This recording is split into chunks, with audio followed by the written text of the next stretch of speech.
Hey, hey, you all. How are you? This is Latanya Washington of Night School, your host. And tonight I have the opportunity to speak with Dr. Yolanda Friday in regards to the future of education. And this is going to be an amazing conversation. So, literally, you have 30 seconds. Go get your pen, go get your notepad, and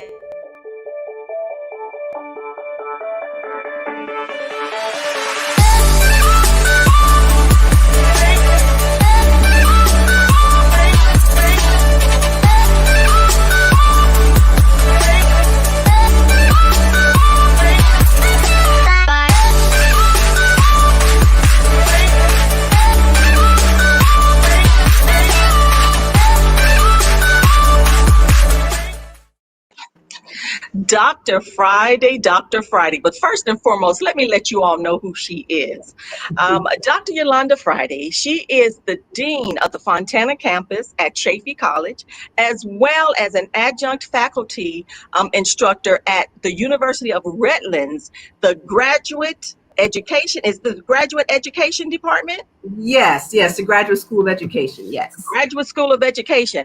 And I'm excited, you guys, because I know many of you guys are literally trying to figure out what are we going to do this coming fall season, whether your kids are in elementary school, whether they're in high school, even the college. And we get the chance to speak with her this afternoon. And if you have questions, feel free to place them over in the comments. We'll get a chance to watch them. We'll get a chance to see them and go forward. So, how are you feeling, Dr. Friday? I'm feeling pretty good this afternoon. I'm happy to be here with you all and to share some things that I know and that we've been thinking about, at least in higher education. So I hope I'm able to provide some information that can help the students and the parents out there. So. Yeah, and I already know you will because I've been knowing you for a few years now. Yeah. And I really appreciate you and everything that you do, not only for the school system, but even with the students at large. You are so connected to so many people, and I appreciate you so much. So are you ready to get into this? I am ready. Thank you so much for the invitation, Latanya. And I see Dr. Harris is on with us. So, all right. Sure enough is. Hey, Dr. Harris, good to see you. All right, so let's go with our first question here. I think I'm going to start here. Will schools open up this season, or when will they reopen? I think what we're going to see is sort of a mixture of things.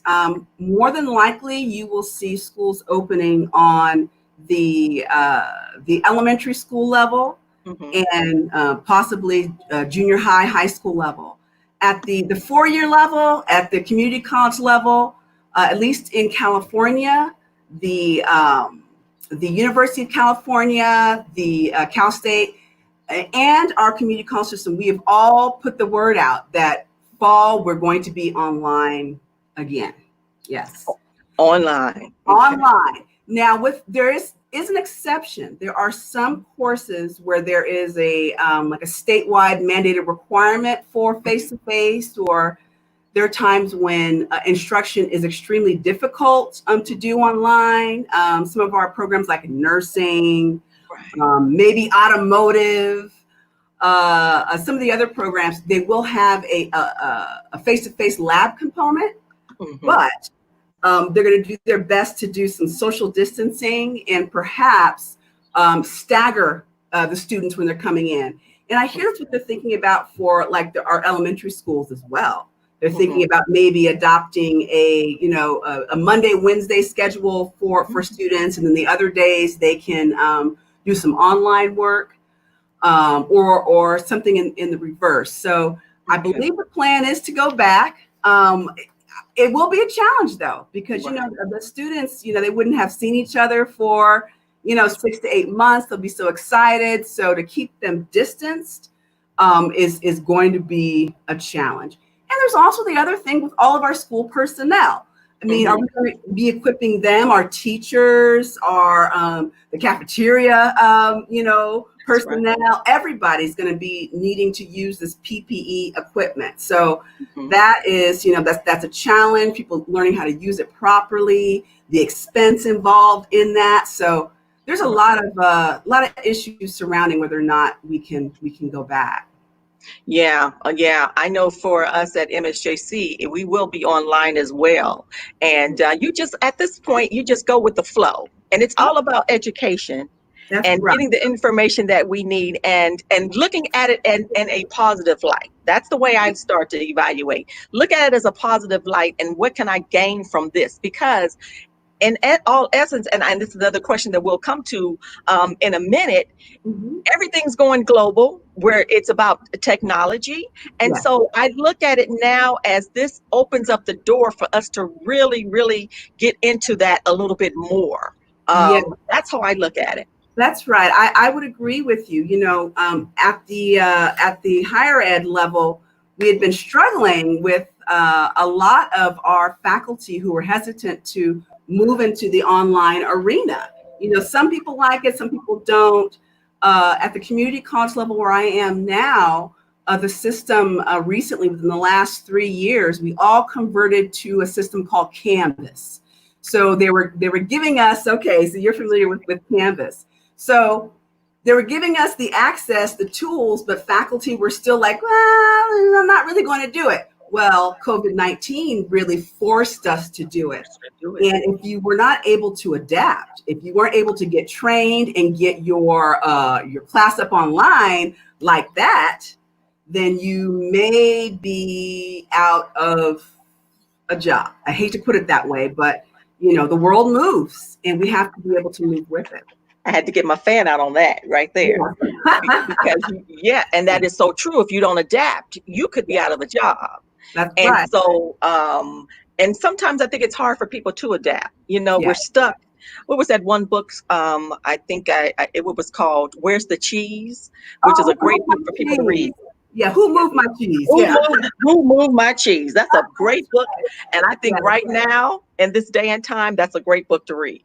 Yes, it is. It's about change. You're right, and Change. adapting to change, and some of the things that we really saw that was a challenge for a lot of our students is the access issue. Because imagine being thrown into this environment. You may have one computer at home. Who knows if it's the most updated version of your stuff? The other thing is you've got students who maybe aren't as, little kids who they're computer savvy, but they're used to using, these things maybe, not Right. necessarily, a laptop or desktop computer. Also, our teachers who were in the classroom, maybe they are not used to Oh, teaching in this platform, and the parents too. And, yeah. parents, we already struggle with trying to work. With our students and the new math. Exactly. I'm still Exactly. carrying my number. That's how we learn.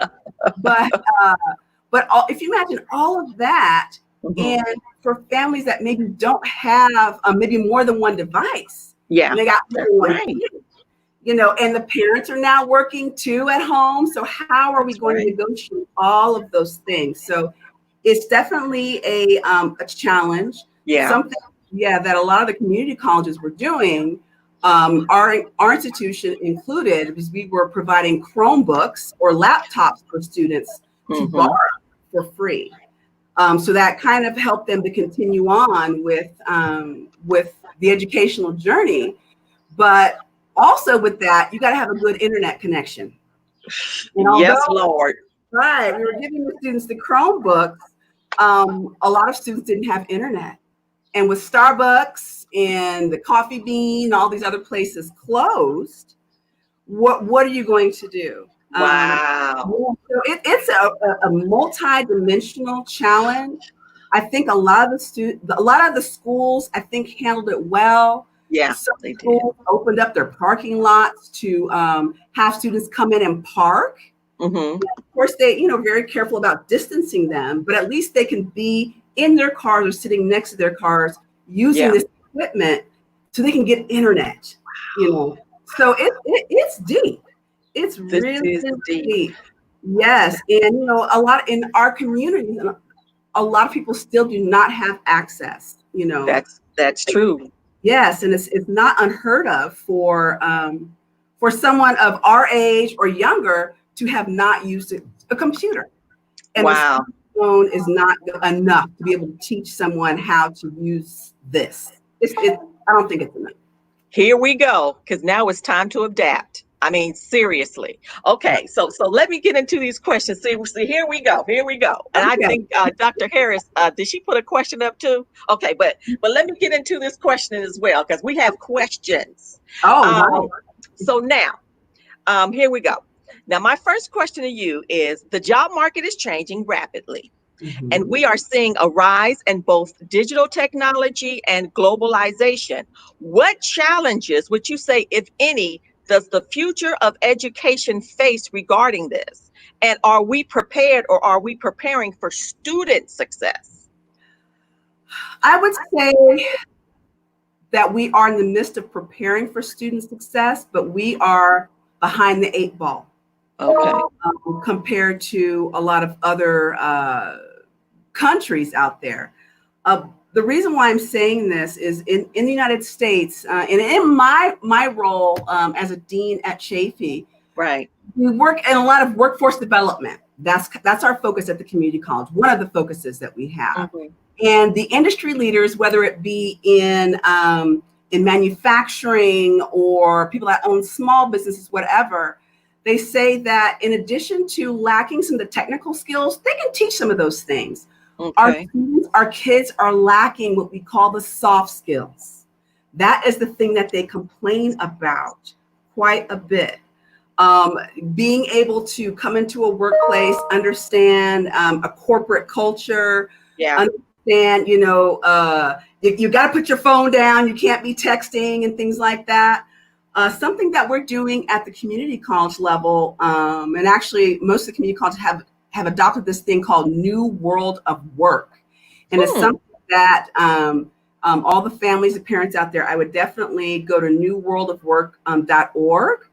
There's Okay. some information there for students that are at elementary level and those that Yeah. are college level. But something that we need to pay attention to is what they're calling the top 10 essential 21st century skills. Mm. In addition to learning how to do the job itself, these employers are looking for these things: adaptability. Okay. Quickly can you change and adapt to a new situation when your cheese gets moved? Yes, Okay. Lord. Digital fluency, analysis/solution mindset. So employers are looking for those individuals who are not bringing them problems, but are who are bringing them solutions. Solutions. Okay, things that they maybe have thought about a bit before they approach the boss. The boss Hmm. wants to know, what are you coming with? What idea do you have about things? Also, Hmm. entrepreneurial mindset as Hmm. well, because employers are looking to increase their business. Collaboration, how well are our students working with others? Hmm. Empathy is huge. Ooh, empathy. And social diversity awareness. This is what they talk about. We are witnessing right now Yeah. the diversity and the importance of these conversations, these actions in our society. But having our students, our young people, understand what it's like to be in someone else's shoes as Yeah. well. That's what they're looking for in the job market, because you're going to be working with people that are going to be, 70, 75 down Right. to, 1920. So you need to understand that. Self-awareness, communication, and resilience. When something doesn't quite go right on the job, is a student going to just say, you know what, I failed, I'm done, I quit? Yeah. But are they going to keep going? Are they going to find another way to work it? Are they just going to, dust themselves off and say, you know what, I can do this? So those are the skills that the employers are saying they need these students to come with. Those are things Hmm. that they really don't have time to teach. Hmm. They want you to. So they have these programs that are now existing to get students trained at the high school and college level to have that. There's a program, I'm not quite sure with COVID-19, and that's causing a whole lot of budget stuff going on with Hmm. all the states. But there was a wonderful state, actually not statewide, a nationwide program called the Year Up program. So Year parents up. can look into that. If their students are at community college, I would look at that program because it gives students not just the academic background in areas like business and technology, but they pair them up with a corporate company. I mean, these kids, I visited with this program at, where were they? West LA College. Uh-huh. These kids were, and they're not kids, these are young adults. I have to Right. forget, getting jobs with Hulu, HBO, Kaiser. It ran the gamut. And the promise, and these students are paid as well to be in the program and to learn. So looking out for those types of opportunities that will help students not only get the job, Mm-hmm. so give them those skills, give them the skill to learn the corporate culture, the lingo, Right. teach them how to dress. They also they give them gift cards to Ross if they need to go and get a jacket. Because a lot of our students, particularly in our communities, our Black students, our brown students, they're not working with a lot. So this program is geared to really, really help students from many different angles become successful. So I would look into that. So Okay. there's something else I want to say about education industry too. Yes. Something that people complain about in with education is we are not very well aligned with industry. We are Mm. caught up to where they are, what we need to be teaching. It takes a long time for our approval process and curriculum and all that. By the Right. time you get a class approved, they've moved on to the next technology, the next software, all of That's that. real. We move a lot slower in education than industry does. So that is definitely, that's a complication. And that's something we're working on in higher education or in education in general, having better industry partners. Yeah. It can be a challenge. And so you said that program was called Year Up? Year up, yes. Yeah, Okay. YEAR, year up. Yes. And I'm glad you brought this subject matter up in regards to, it seems like curriculum falls behind the eight ball when it comes to the industry. And Yeah. so I think that is something that needs to be looked into and something that needs to change because, as you say, we're dealing with globalization now. We're dealing with modern technology. We're dealing now with the digital age. And so therefore, by the time you get through this class, we've already moved on to the next level. So I think that is something that really needs to be touched on. It really is. Yeah. And I'd say probably within the last 5 years, the talks in that area have really increased. Okay. Something else we need to think about, I think, as parents, and this is going to be a little controversial, So if you all have some comments about this out there, this is going to be an old Booker T, W.E.B. Du Bois challenge right here. I think a lot of us are thinking about, we're going to send our kids straight to 4-year. Community college is really not a way to go. My kids going to college are going to do this, they're going to do that, without really thinking about the cost, the future cost of the education. Number one, college is very expensive. And at the end of that, a lot of our students are not finding jobs right out, and they've got this student loan debt that they're saddled with. There's a great film, a documentary that CNN put out called The Ivory Tower that I showed to my students. And it kind of impresses them because it shows how we kind of been a little bamboozled in education because slowly over the years, the costs have been turned over to the student to pay. The government doesn't pay anymore. Now the student is paying 60. You know how much, if you want a Harvard education now, I think it's up to $65,000, $68,000 a year. Right, with room and board. So I'm going to say this to parents. Consider if your child maybe is not quite ready, your kid's good to go, they're smart, but they're not quite ready for the 4-year, consider community college. Consider community college for the cost, and also consider taking up a trade as well. And when I say that, I'm talking about facilities management. Now, what that means is people who can run warehouses. That is a huge emerging industry right now. Also, HVAC. the air conditioning man or woman that comes to your house, they're putting out like $80,000 a year. And that's after about a year and a half of schooling and maybe a few years of apprenticeship, they're making that much money. Right, So right.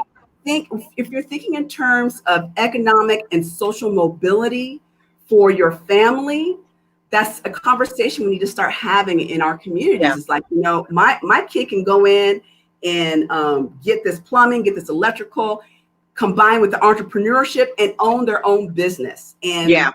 there we go, without having a debt of, 50, 60, $70,000. So it's something to think about, something to consider. It's something to consider because I know a lot of people that are still in debt and they've been out of school for like 10 years. Okay. Right. Depending on how up the, That's yeah, right. how far up the ladder you're going. I mean, they're Right. still in debt and it's ridiculous. Yes. Okay. It's my sister. This is Dr. Charcy Sawyer. She says, is the Year Up program, is it national? Yes, it is a national program. It is a Okay. national program. Yes. Yes. And it's Year Up. Okay, I'm glad you mentioned that. I'm that's something that people need to look into. I know Dr. Yvette said California has some of the lowest costs for community college. Parents and students should take advantage. Yeah, and I Absolutely. think it is something that people have to start looking into. You Mhm. can't start out at that level and then escalate to the 4-year level, Yes. just in cost alone. And so, Yes. great info. Okay, so let me go to my next question. Okay. As you know, we can go. We have questions. Yeah. Um, so Let me ask you this.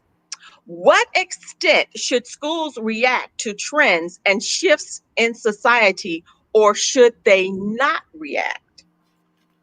I don't see how we can avoid not reacting. Not Okay. reacting. We need to react, or we're going to get left behind. Okay. Schools will be left behind.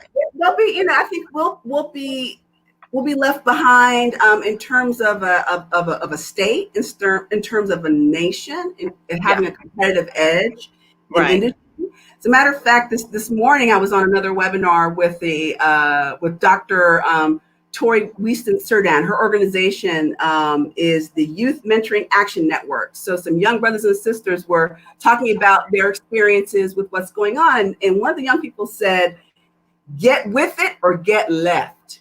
And it was so profound. I wrote that down and said, you know what? I'm going to have to, Just I'm where going we are. to about that. So in terms of reacting, I would also say that there's a social aspect to it. In addition to, technologically, our students need to have math, science, and language skills, not just the tech majors. That's Everybody it. needs to have some basic understanding of math Right. and science in some way. I, Um, I, that's yes, right. That's right. yes, yes, yes. And in terms of reacting to, the trends and shifts in society, I would say education, if we could really kind of work with our students in adopting some networks of other kids, other students that will help them thrive and not be a detractor. A lot of our students are kind of, because of social media, because of what's going on, suffering from lower self-esteem, Right.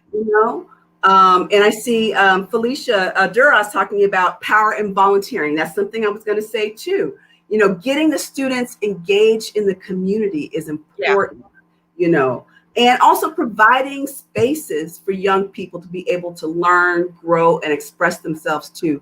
That's going to be important in this new coming age. Mm. Yes, so you've got the millennials, okay, Right. but we're now in a new generation. We have Generation Z going on right now. So we have Generation Z.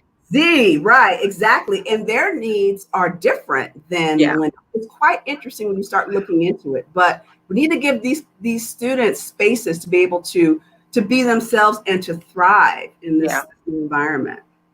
Right. So basically give them the space. And so for you guys who are, your students, your teachers, your parents, just like Dr. Friday said, volunteering is a place that we need to start looking into because, like you said, it opens up the network. And a lot of times people just have their hands out for, give me that paycheck. But we have to start looking into volunteering because, too, you don't know what door that's going to open up.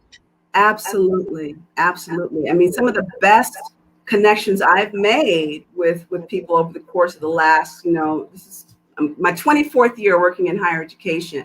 Hmm. But it's just been going on a Saturday and talking to young people, or helping out another a colleague with a project after hours, or somewhere Right, in the community, you may meet someone and say, you know what, my son is struggling with something. Da, da, da. right. I may have a tip or information that can help them out. And that's just because I was just there helping out on a Saturday. So we need Exactly. to be in better contact with each other as a community. We're really missing that. We really are. And And those mental are health, areas. mental Yeah. health in our communities is really, really important for us to talk about. We got to start having those conversations as people, Yeah. as brown people, Black people, everybody. We need to talk about mental health and the Yeah. importance, particularly during this time as well. Yeah, yeah, because even our kids, even we look at ourselves as adults dealing with it, but the young people are dealing with it too, and they're just adjusting or going through it a different way, and we're not paying attention to it. And so, as you were saying too, paying attention to the different cultures that are out there. It's just not about black. It's not about white. It's not about red. It's not about brown. It's about age groups. Yes, It's about social economic areas. And so it's a lot. And I think too, for us, like I said, you're looking at it now from a positive aspect of it all. What can I learn from this? And how can I right, improve me to help other people along the way, and right. not just other people, but to help myself as a human being. Absolutely. And consider volunteer opportunities in communities that are very different from your own as well. True. That is something that just came to me, is kind of helping students expand their worldview. So we're Yeah. talking about globalization, because the Right. world is huge, but it's getting smaller It's because getting we're able to connect with one another much quickly through technology. But that's if true. if families have it in their power, I know travel can be expensive, and travel right now, nobody's really traveling, but that's something I think that can help to open up horizons, and becoming familiar also with other types of economies. What's going on in China? I remember, 1990, when I was in college, I remember a friend I went to school with, Orlando Crosby from DC. And everyone else was learning Spanish, French, all this. And Orlando's like, I'm going to learn Chinese. We're like, Wow. Chinese? He says, don't you Mm. know that China is, growing in pop? This is 1990. Wow. It's like, he had a crystal ball. It's like, I really, wish that we could get our families to kind of start thinking Yeah. globally and about learning all different types of languages and appreciating other cultures as well. Yeah. That can really help a student professionally, I believe. Okay, that's where we are now. So Yep. let go of fear and start Yeah. connecting with other cultures and Yeah. different nationalities. It's just the way we are. I'm becoming more and more fascinated with Africa myself. I got the chance to go a couple of years, but now I'm becoming more and more fascinated with it because it's just huge. It is huge. And for a time in my early 20s, I don't even think we talked about this. I lived in Zimbabwe for a few years. Wow. So yes, I had an opportunity to study in Zimbabwe, and I went back shortly after I graduated. But just an understanding of how large Africa is and the different cultures that exist Within. within Africa, sub-Saharan, you have your North African, you got, your East African situation with Eritrea and Ethiopia and Egypt. I mean, all of that is just fascinating. And Yeah. as we, as technology and science evolves, a lot Yeah. of us are learning about where we're coming from as well, Yeah. pinpointing it down to villages and whatnot. If you do the 23andMe and all of that, it's very interesting to see where your roots are. The So history. yeah, the history, it's so pivotal. That experience I had in Africa was life changing for me in terms of the way that, I felt about myself. A Exactly. lot of us feel that way, Yeah, that's how Yeah. I felt when I went, and when I came back, it was a major experience. Okay, and so let me ask you this question here. I know this is some good stuff right here, and this is some good stuff, you guys. All right, so now let me ask you this: what learning tools and technologies will become as necessary tomorrow as the internet is for today's students? Okay. Ah, This is a great question. And I'm gonna try and break this down as best as I can. mm-hmm, When I say learning how to mine data, like you're like mining for gold, yeah. learning how Mind to research how to get data, because we all use data in all of the industries that we're in. yeah, We need to be able to understand that yeah. for employees, and to use it, to our advantage. So understanding data, also strong analytic and critical thinking skills that go along with Mm, mining that data. That's something that we're going to be able to, we're going to need to know. okay, Also, knowing how to use technology across different platforms, okay. including a variety of platforms. So, we're on, this webinar, Right. this platform right now, but how do we bring other platforms into the mix? How do we use these things? Wow. How can we integrate, music or video or all of these things, and learning which platforms are best to reach certain audiences? That's something that's going to be, I That's think, some work. It's yeah, work. it is. It's definitely some work. Right. And something else that we're trying to teach students, in addition to being strong collaborators, Yeah. because now that the COVID bust everything wide open. So now that we know that we can collaborate and people can get work done Right. across the country, across the world, in this virtual environment, it's Right. not going to stop. So learning how to collaborate better. And something that I think, if parents can get it, everyone has their special focus. Everyone has Mm-hmm.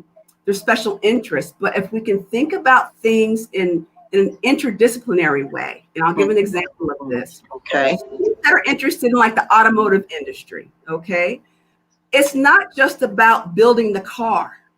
Yeah. It's science that's involved in the materials that you use for the car, the Yeah. technology that's in there.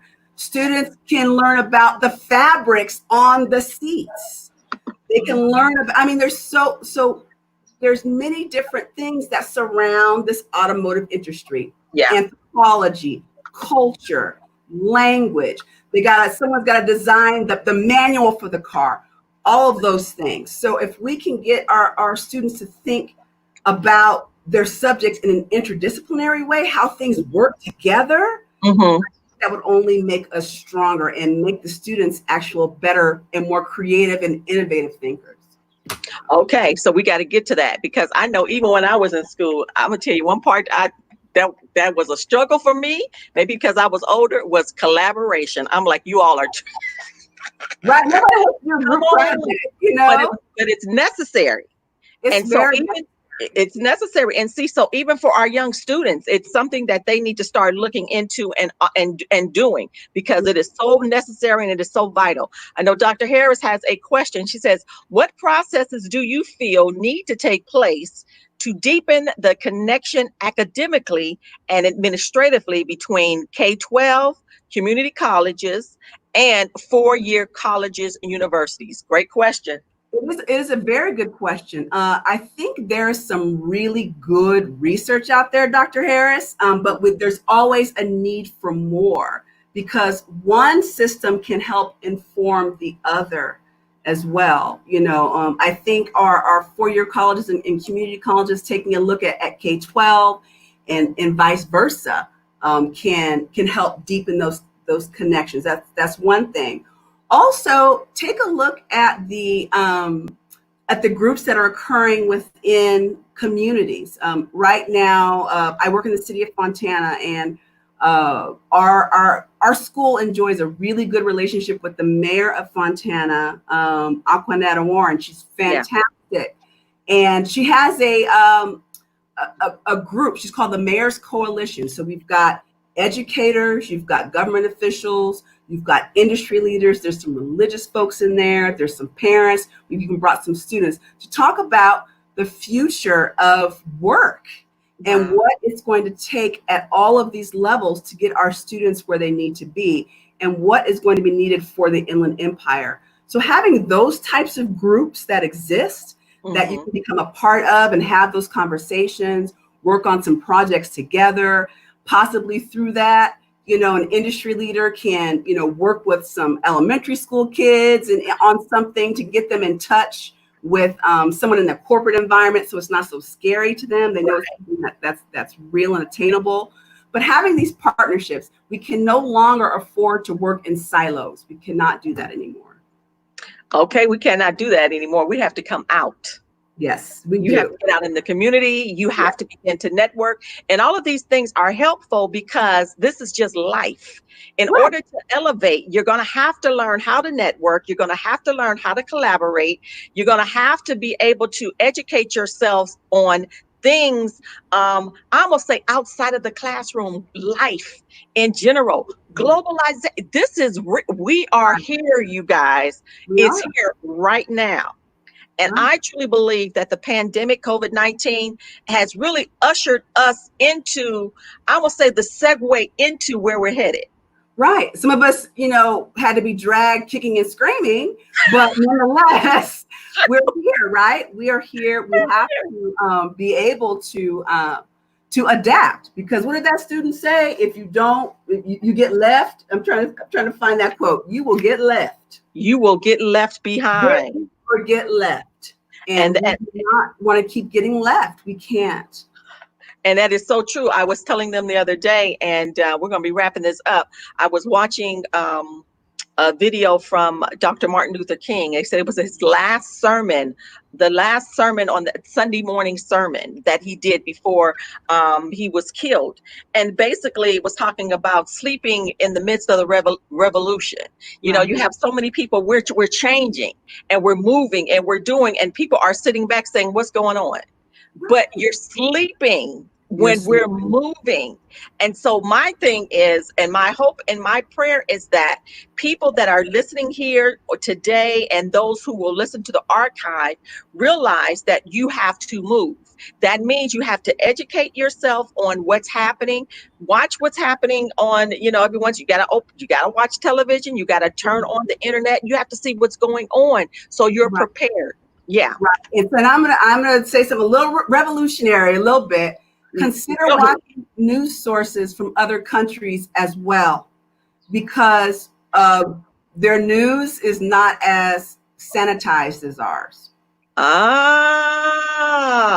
CNN's great. I do, I love my CNN and all of that, but consider watching the French news. They do it in English, or they have subtitles, because you'll get a different perspective.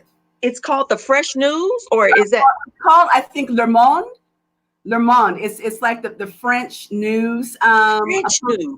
Yeah, it comes on PBS. So a lot of PBS stations will feature news from other countries. Look at it from the BBC. That's the UK. I'm very good with the BBC. So they will show things and that we don't see. Things that are happening across the world that unfortunately people don't think is important to America, but it is. It's important for us to know this information. So consider, in addition to American news, consider listening to what's going on across the world as well. Okay, that's good. I'm glad you brought that up, because I do love BBC. I got to get back. I got to get back to it. That's good television. So someone asked the question, and I know you have class tonight too, Dr. Friday. But someone asked the question, McKenna asked the question, what resources do you suggest for parents with school-age children about how to adjust to distance learning? Okay. What would you suggest? I would say, for the most part, practicing is good. And I think as time goes on, I think instruction will get better. because Okay. right now teachers are teaching the way they were taught. I mean, in the way that they were in the classroom. But a Mm-hmm. lot of those methods to translate them to an online environment Okay. is challenging. So I think it's going to get better. I would suggest, I know probably your son or your daughter does not want on a weekend to do this, but maybe spend an hour. If you do have more than one, computer, you guys can chat back and forth and practice. Your child can maybe learn how to put documents drawings that they're doing, or their lessons. They can show you how to do it, and you can model how to do it back and forth in the same house. It works the same if you're in the same house as if the other person is in London or wherever. That's So true. yes, so I would say practice. And I'm not quite sure how many of our parents have gotten hip to some of the online stuff like, oh gosh, the Khan Academy. Okay. CON? Oh, KHAN. I've This heard of them. gentleman started about 10, maybe 12 years ago, Yeah. putting videos online that would help with instruction in a variety of things. I think I even went to look at Khan when it was time for me to do my statistics for graduate school. He had some stuff on there. So, start looking around. I would also I would ask the teacher as well. The teacher may know of some different resources and things that you can try, but you got to invest the time. That's the thing. If you want your students, your children to do better, Yeah. it's not just on the teachers. It is on the parents. It's on the parental figures to be able to do this. Khan Academy. And that is That's right. Khan Academy. I think I have heard of that one before. And it is Yes. so true. We can no longer just depend on the teacher. The parents No. now have to step up. And technology has made it very, very easy for us now. We can literally Google anything. That's And right. so, and it's just causing us to up level. And that's what it's causing us to move higher. And we Right. should want to move higher. That's right. And that's just it. And so that's a good place to be. I think Dr. Harris had another question up top, and then I want you to I think she had another question. I know I saw it. Okay, let's see. Here it is. I think was it a question? Oh, yes. Yes. Yes. Yes. Okay, so she says, Dr. Harris says, my whole struggle for the education system in California is why? Was there not something in place already when it came to disaster preparedness, as California is the earthquake capital of the country? You are right. And I just got this earthquake app. Have you guys heard about that new earthquake app? The last earthquake we had 2 weeks ago, we got a warning about 50 seconds before the earthquake happened. So that was a little scary, but in any case, I think the state of California struggles in a lot of ways because people are fighting over money and resources, I think. So when it comes down to what is important to put first in the state and the budget, perhaps maybe people are thinking about classroom resources and feeding the kids and things like that. They're investing the budgets in that and less because that is an immediate need. Yeah. And the earthquake is something that's, well, it could happen, but it's going to happen in California. You're right, Dr. Harris. It is going to happen. But it's I think inevitable. Priorities. I think when you're faced with kids that don't have and need, you've got to be able to provide for that first, and then the other things. But you're right, we are not prepared. And another thing is, as parents, we really need to think about how we are prepared ourselves at home.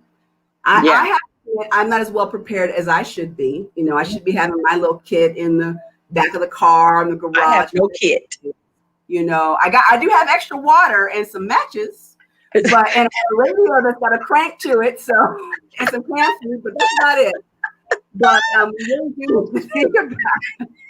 I watched too much of that Walking Dead series. That's where that comes from. Right. But I mean, it's true. you're right. We do need to be thinking about these things. Dr. Harris is right, but I think it's about competing priorities. Right. Yeah, because you have kids now, they're trying to figure out, I'm hungry, I need to I'm eat, hungry, right? all And of those things. all of those things, all of Hmm. those things. So that comes first sometimes. It's been some good stuff. Okay, so let's Yeah. wrap this up. Now, I give us your final word, Dr. Friday, in regards to the future of education and basically how can students succeed? Because we have to stay positive in the midst of it all. So give us your final thought on that. My final thought is it is definitely a challenging time. It's difficult for everybody, but we are going to have to remain resilient because Yeah. a lot of things are going to be thrown our way. Yeah. And unfortunately, I don't think we are seeing the end of this COVID-19 crisis. And who knows? We could be facing another, it could be COVID, 20, 21 coming as well. So, I don't want to incite fear, but Yeah. I think the more that we are able to adapt and be resilient and build that into our natures a bit more, not be afraid of change. Yeah. I think that will help to benefit us. Yeah, that's good. And I'm so excited. This was an amazing conversation. So at the end of the day, we have to maintain resiliency and be willing to adapt. Be If willing. they want to grab that book, what was it? Where's the cheese? Who Oh, lost it? who moved my cheese? Yeah. Who moved my cheese? Who Yeah. moved my cheese? Who moved And it my is, cheese? That's a good and one. it is, That one. Yeah, it's that one was corporate. Everybody we were forced to read that book. But it is a wonderful book, and it breaks it down in ways that we can all understand how important it is to be able to be flexible and to yeah. change. And so let me leave everyone with this encouraging word. Change is okay. It's a necessity. Yes. It's going to help us elevate ourselves. It's going to help us learn things that we may have never thought of learning before. And it's going to open us up to a brand new world. Remember the song, A Whole New World? I'll sing a song. Hugo and Virginia. See what I'm saying? There it is. It's going to open us up to a whole new world that we may have never, ever thought about. And as you said, Dr. Friday, get out and network and volunteer. Take your young people out to different areas where you may have never thought of going into before. Connect with Asian people. Connect with, now they don't call them Hispanic, they say the Latin X. They Not call yet. Latin X That's right. now. That's right. And so begin to connect with people that do not look like you. And That's it's going to help us elevate. And that's part of collaboration because we don't know what we don't know. And you never know who you're going to connect with who will help you along your future, into right. your future. And that's it. So thank you so much, Dr. Friday, for My being with pleasure. us this afternoon in night school. Thank you to all of you guys who were here and gave your comments and asked your questions. We appreciate you all so, so very much. And know this, we appreciate you. We respect you. We are excited about the things that are coming your way and all the amazing things that your hands are already created to do and that you will do in the future. Have an amazing rest of your day, you guys. Until next week, this is Night School.